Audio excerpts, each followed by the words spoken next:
Hello viewers, வணக்கம். இன்றைக்கி ஜெய் டிவியில் நீங்கள் காலிஃப்ளவர் கிரேவி, காலிஃப்ளவர் குழம்பு பார்க்க போகிறோம்.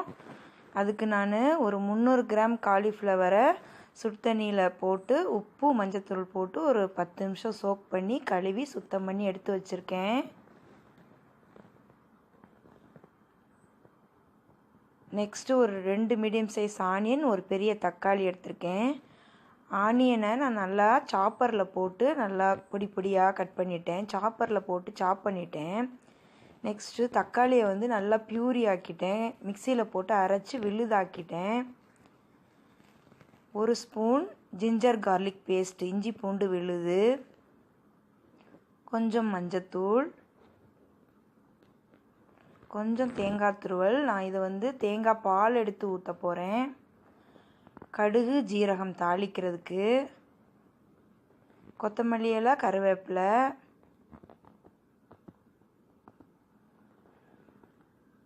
உப்பு உங்கள் டேஸ்ட்டுக்கு தகுந்த மாதிரி போட்டுக்கோங்க. கடலை எண்ணெய் இல்லைன்னா உங்களுக்கு எந்த சமையல் எண்ணெய் அதை யூஸ் பண்ணிக்கோங்க. இது ஹோம்மேடு மிளகாத்தூள். இதில் வரமிளகா, தனியா, ஜீரகம், சோம்பு, கடுகு எல்லா மசாலா ஐட்டம் போட்டு இதில் அரைச்சிருக்கு. அதை தான் நான் யூஸ் பண்ண போகிறேன். உங்கள்கிட்ட இல்லைன்னா நீங்கள் மிளகாத்தூள், மல்லித்தூள், ஜீரகத்தூள் தனித்தனியாக யூஸ் பண்ணிக்கோங்க. நல்லா தான் இருக்கும் டேஸ்ட்டு. இப்போது ஆயில் சூடாயிருச்சு. கடாயில் எண்ணெய் ஊற்றி ஆயில் சூடாயிட்ருக்குது. கடுகு போட்டாச்சு. கடுகு பொரிஞ்சோடனே ஜீரகம் போட்டாச்சு. ஜீரகம் பொரியுது. இப்போது கருவேப்பிலை போட்டுட்டேன். இப்போ ஆனியனை நம்ம ஆட் பண்ணிக்கலாம்.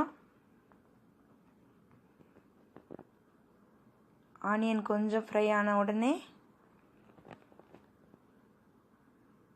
Onion fry ஆகிட்டுருக்குது.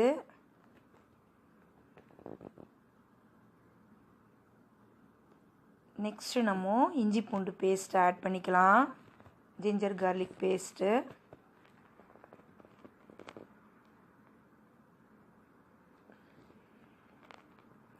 அதையும் நல்லா வாசனை போகிற அளவுக்கு நல்லா வதக்கிக்கலாம்.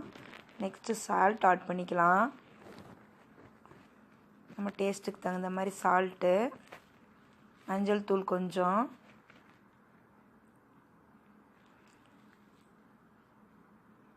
மஞ்சள் தூள் ஆட் பண்ணி வதங்கிட்டுருக்குது. இப்போது நான் தக்காளி விழுது, டொமேட்டோ பியூரியை நான் ஆட் பண்ணிட்டேன். நல்லா வதக்கிக்கோங்க. இது நல்லா வதங்கணும். இப்போ பாருங்கள், நல்லா வதங்கிருச்சு. ஆயில் கொஞ்சம் சைட்லெல்லாம் வர ஆரம்பிச்சிருச்சு. இந்த ஸ்டேஜில் நம்ம இப்போது என்னுடைய ஹோம்மேட் மிளகாத்தூளை நான் யூஸ் பண்ணிக்கிறேன். குழம்பு மிளகாத்தூள் நிறைய பேர்கிட்ட இருக்கும், அதுதான் நான் யூஸ் பண்ணுறேன். இப்போது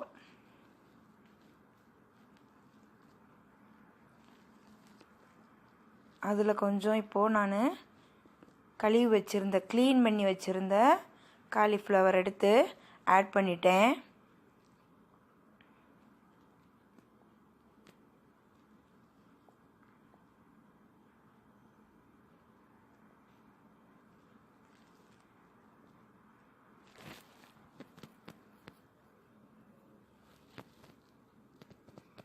இப்போது அந்த காலிஃப்ளவர் வேகிறதுக்கு தகுந்த மாதிரி ஒரு கிளாஸ் வாட்டர் நான் இப்போ அதில் விடுறேன்.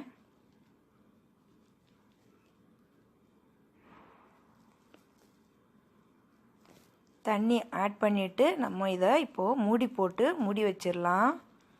வேகிறதுக்காக காலிஃப்ளவர் நல்லா வேகும். அப்போ தான் இப்போது நல்லா வெந்துருச்சு காலிஃப்ளவர் உங்களுக்கு.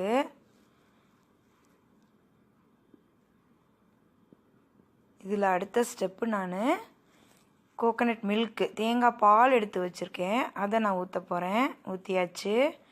நெக்ஸ்ட்டு கொத்தமல்லி தலையை இதில் நான் பிச்சு தூவி விடுறேன். அவ்வளோதான், காலிஃப்ளவர் குழம்பு நம்மளுக்கு இப்போது ரெடி ஆயிடுச்சு. நீங்களும் செஞ்சு பாருங்கள். செஞ்சு பார்த்துட்டு உங்களுக்கு பிடிச்சிருந்தா உங்கள் கமெண்ட்ஸை எனக்கு எழுதுங்க. எங்கள் சேனலை நீங்கள் லைக் பண்ணுங்கள், சப்ஸ்கிரைப் பண்ணுங்கள்.